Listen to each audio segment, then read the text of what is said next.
Fostes a rosa preferida,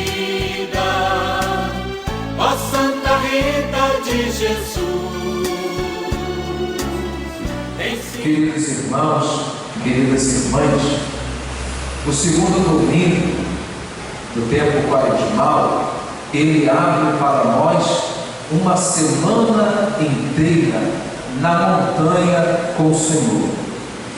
O nosso Deus, Ele, de uma maneira tão extraordinária, como verdadeiro pedagogo dos pedagogos, Ele nos ensina a bem viver o que seja um retiro longo de 40 dias, mas mostrando em cada momento a oportunidade de que, com elementos diferentes, novos, nós possamos ainda mais estar com Ele. Ele nos chama a um lugar a sós, para descansar um pouco, sim, mas para estarmos com Ele e refazermos a nossa força, as nossas forças. Se na primeira semana o Senhor nos conduziu até o deserto, agora com a segunda semana Ele nos conduz à montanha sagrada, ao alto do Monte Tabor. Ano passado, eu gostaria de compartilhar com vocês, foi uma alegria muito grande no mês de outubro, ao fazer o retiro na Terra Santa, termos a oportunidade de passarmos uma tarde inteira, um pouco da noite, nesse Monte Tabor, nesse local da experiência da transfiguração, de ver a dificuldade que é subir esse monte. A gente tinha a facilidade do veículo que nos conduziu até lá em cima, mas na época de Jesus não era bem assim.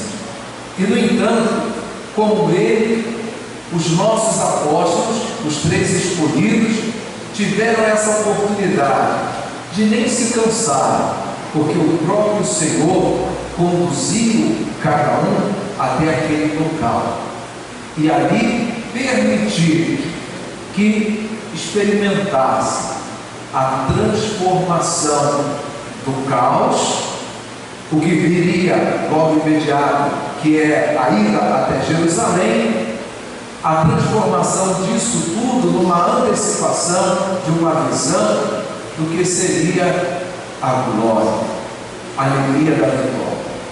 Então, essa semana, o Senhor que convida cada um de nós a subir com Ele a montanha sagrada, Ele não permite que nós olhemos para essa montanha tão linda como dificuldades, mas Ele já vai logo nos garantindo que Ele nos transporta.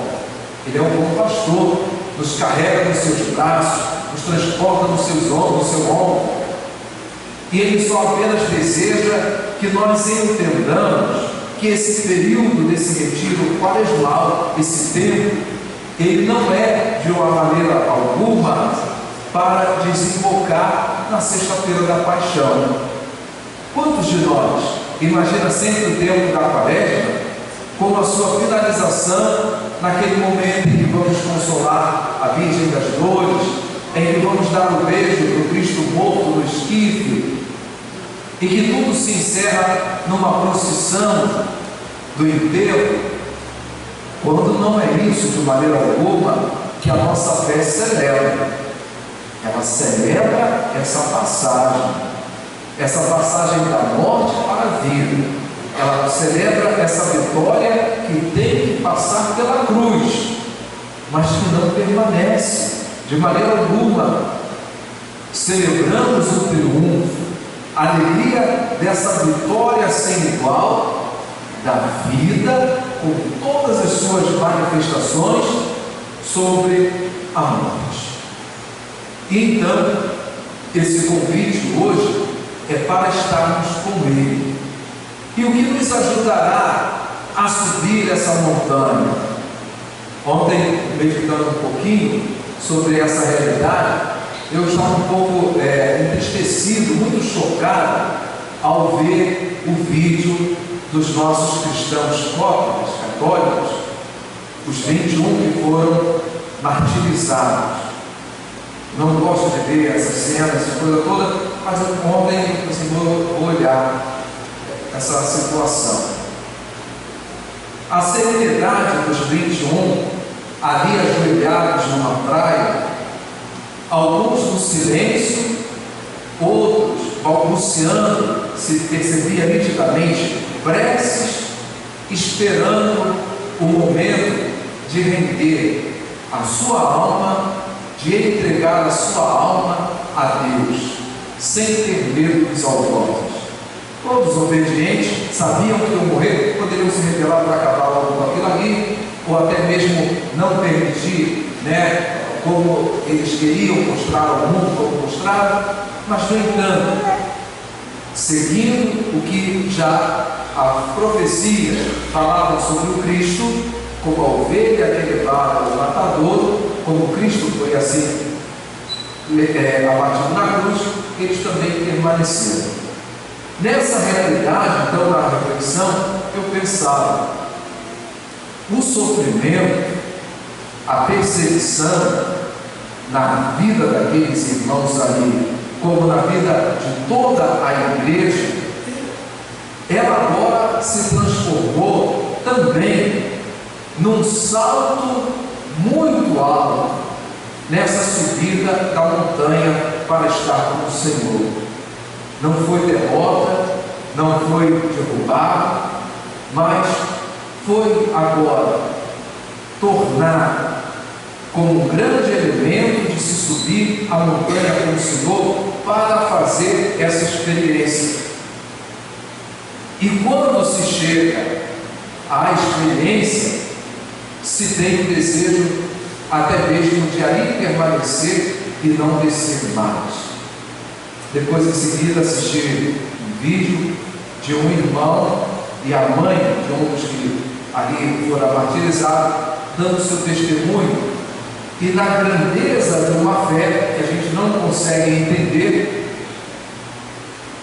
testemunhavam que davam perdão aos algozes, mas que agradecia por ter aproximado ainda mais da realidade celeste a própria família.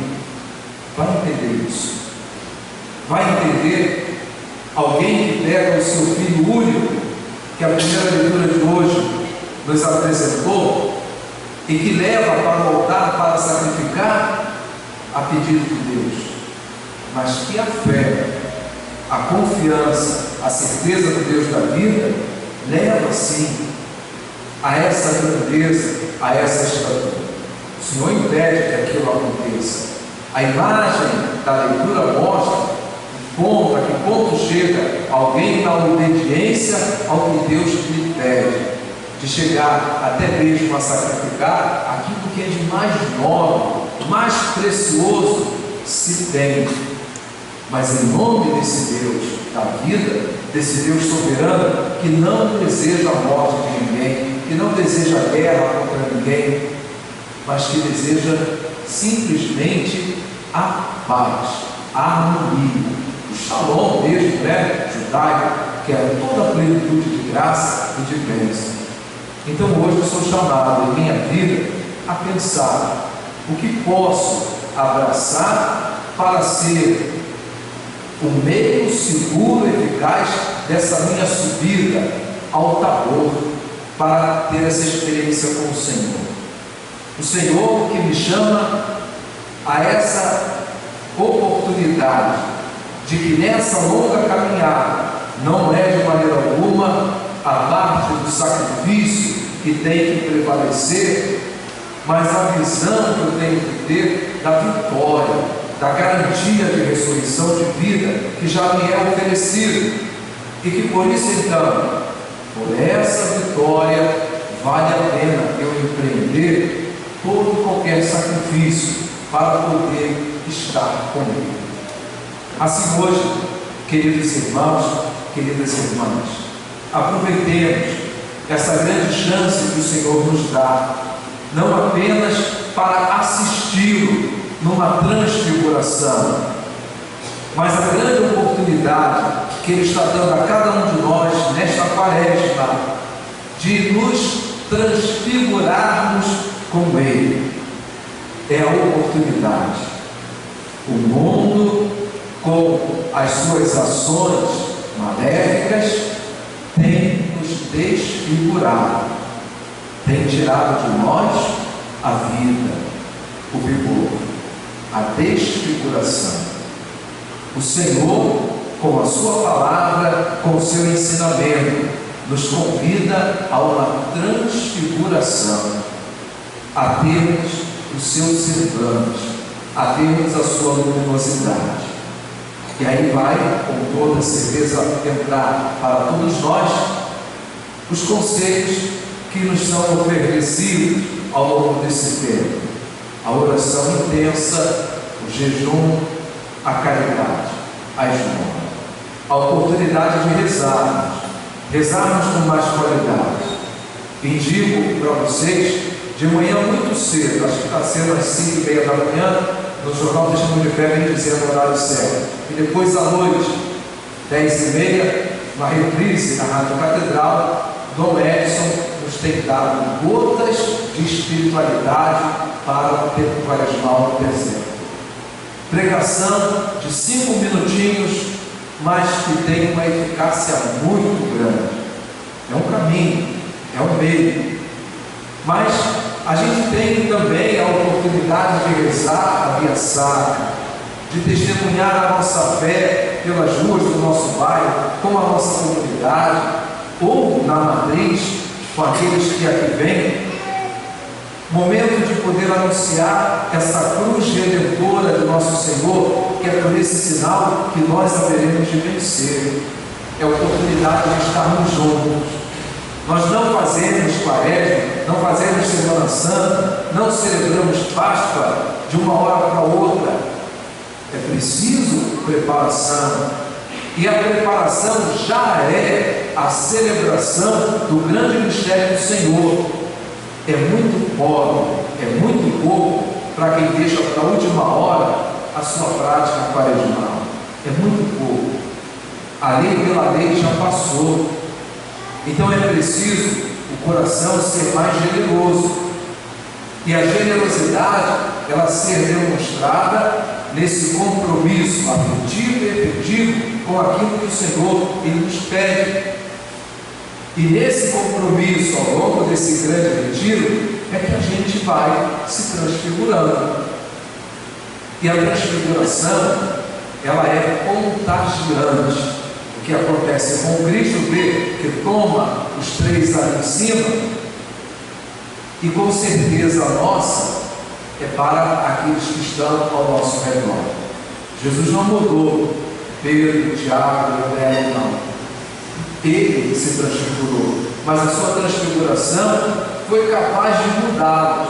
Então o que o Senhor pede é a mudança de cada um de nós, a partir de nós, para que os outros também possam crer, possam aderir à fé nesse Deus da vida. Que a subida a essa montanha seja a nossa grande oportunidade de crescimento, de santificação. Que seja para todos nós o convite, por meio das práticas tão comuns do dia a dia. Papa Francisco, ele outro dia mandou 15 pontos simples, coisas do cotidiano, e que muito faz diferença, faz a diferença. E que a gente então assim possa viver esse tempo tão sagrado da graça e da bênção.